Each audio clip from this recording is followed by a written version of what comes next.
महाराष्ट्र से उत्तर प्रदेश तक बच्चे ले रहे हैं भाग डिजिटल बाल मेला में वीडियो बनाकर भेजना है आज। आप अपने वीडियोस 8005915026 पर व्हाट्सएप या टेलीग्राम कर सकते हैं।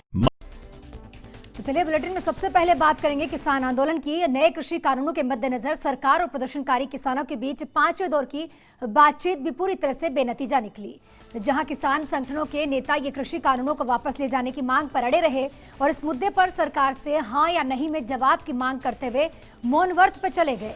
इसके बाद केंद्र ने गतिरोध समाप्त करने के लिए 9 दिसंबर को एक और बैठक बुलाई है। 3 केंद्रीय मंत्रियों और वरिष्ठ अधिकारियों के साथ 4 घंटे से अधिक देर तक चली बातचीत के बाद किसान नेताओं ने कहा कि सरकार ने इस मुद्दे के समाधान के लिए अंतिम प्रस्ताव पेश करने वाले आंतरिक चर्चा के लिए और भी समय मांगा है।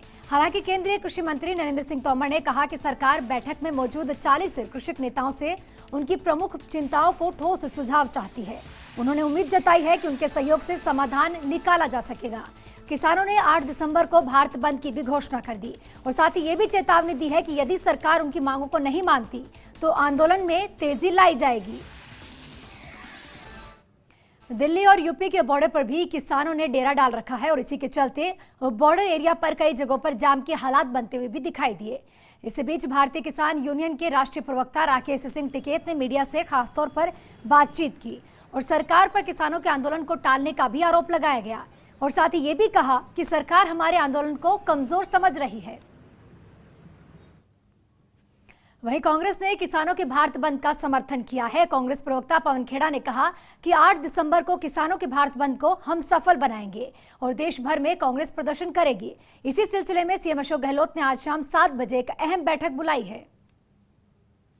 स्वामीनाथन कमेटी के बारे में आप बार बार बोलते हैं कि हमने लागू कर दी।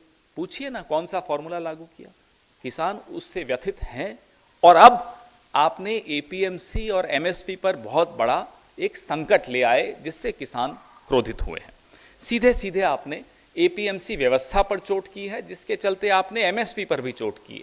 मेरे साथी रणदीप सिंह सुरजेवाला जी ने परसों बहुत स्पष्ट तौर पे एमएसपी का मुद्दा समझाया था आपको। तो अपने पूंजीपति मित्रों को मुनाफा पहुंचाने की नीयत से ही जो जमाखोरी को प्रोत्साहन देने के लिए इन कानूनों को लागू किया जा रहा है, यह स्पष्ट हो जाता है। कृषि मंत्री गलती से ही सच निकल गया उनके मुंह से। उन्होंने तो परसों एक इंटरव्यू में बोल ही दिया कि अगर हम ये कानून वापस लेते हैं तो उद्योगपति हमारे पास आएंगे और कहेंगे ये कानून वापस क्यों ले रहे हैं। उन्होंने तो उद्योगपतियों के नाम भी लिए।